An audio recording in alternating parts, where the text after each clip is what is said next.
Olá pessoal, tudo bem?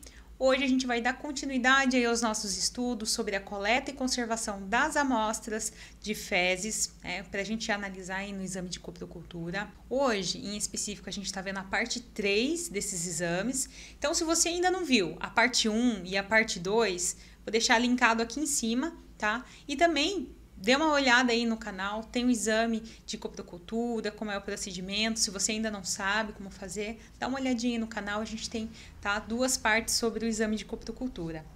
Então, na aula passada, a gente viu alguns meios para coleta, que a gente poderia usar tanto o swab quanto o swab retal. A gente viu também essa relação de como realizar ali para o exame do víbrio e da salmonela, quais os procedimentos e conservação dessa amostra. E hoje a gente vai estar vendo em específico sobre como realizar a pesquisa de vírus, em específico rotavírus, e também a pesquisa de parasitos nessas fezes. Então, como é que a gente precisa dessas fezes para a gente encontrar esses parasitas?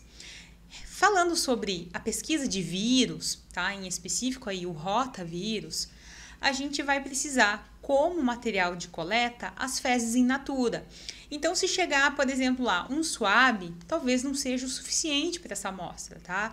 A gente vai precisar mesmo dessas fezes in natura. Então, o paciente vai receber, na hora que ele for solicitar o exame, ele vai receber um coletor de fezes, um frasco ali limpo, sem conservante nenhum, tá? Simplesmente ali só o potinho, para que o paciente, na hora dele defecar, ser instruído de como faz essa coleta. Não pode ter urina, não pode ter nenhum tipo de contaminação nesse momento de coleta, não pode retirar do vaso, tem que ter ali a coleta apropriada. No caso de pacientes que usam fralda, ou seja, bebês, ou até mesmo pessoas mais idosas que precisam aí do uso de fralda, no caso em que esse material vier sólido, ou seja, a gente tiver uma consistência nessas fezes, a gente vai coletar com espátula e coletar isso dentro do frasco, lembrando sempre que é muito importante que essa fralda esteja virada do lado ao contrário, do lado do plástico, para que não tenha contato com os sais biliares e possam estar dando interferência nessa amostra. No caso de material líquido, dessas fezes diarreicas, então a gente vai fazer o quê? Vai pedir para o paciente, fechar essa fralda, aquela enroladinha ali, fechar com a fita e adicionar aí um saco plástico, para não ter perigo aí nesse transporte de, acabar sujando aí esse paciente, o veículo, enfim, o que for, até esse transporte, para não ter essa, contaminação também dessas fezes. Então, o rotavírus, ele é bem comum, tá, em pacientes que vão ter o sistema imunológico um pouco mais debilitado. Então, aí a gente engloba as crianças que estão recém formando e fortalecendo esse sistema imunológico. Então, é bem comum, esses pacientes. E também, pacientes mais idosos também, que o sistema imunológico acaba ficando um pouco mais debilitado aí com o decorrer da idade. Lógico, isso não é padrão, para ninguém. Mas, pode acontecer aí de acordo com algumas patologias, alguma coisa que esse paciente está enfrentando e o sistema imunológico tende a ficar um pouco mais debilitado. Então, também é comum. Então, esse uso da fralda, dessa coleta na fralda, ela deve ser instruída, tá? Bem assim instruída, para que a gente não tenha esses interferentes nessa amostra. O swab retal, nesse caso, só vai ser aconselhado o seu uso no caso o paciente aí já entrou em óbito, aí a pessoa simplesmente não tem como mais defecar, certo? Então, utiliza-se o swab retal. Lembrando-se que isso só é indicado também quando é solicitado pelo médico para investigação do porquê aquele paciente entrou em óbito, Então, quando é solicitado aí para verificar a causa da morte. Então, independente de como foi essa coleta, certo? Então, ou se foi o potinho que o paciente trouxe lá no laboratório, em torno aí de 5 gramas, ou se foi uma coleta trazido isso de uma fralda, ou se foi trazido a própria fralda, tá? Ou se foi, no caso de óbito, o swab retal, independente do que chegou, a gente tem que, imediatamente no momento em que chegar isso no laboratório, a gente rotular, colocar o nome do paciente, colocar ali a data em que foi coletado, a hora que o paciente coletou isso, a hora que chegou isso no laboratório, a forma que foi acondicionado isso, envolver essas amostras em saco plástico ou de papel, acrescentar as informações clínicas e epidemiológicas desse paciente, em caso que esse paciente tenha alguma doença de notificação compulsória, tem que anexar. Então, todas as informações do paciente tem que estar anexada juntamente com essa amostra. A gente precisa saber de todas essas informações nesse momento aí de investigação da amostra. Então,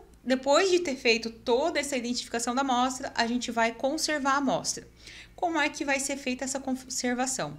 A gente pode deixar em geladeira, uma temperatura de 2 a 8 graus, por até 24 dias. Aí, em 24 dias, ainda não conseguiu realizar essa amostra, né, analisar essa amostra, aí então a gente coloca no freezer por mais 5 dias. Após isso, pode descartar, a amostra não está mais eficaz para análise do rotavírus.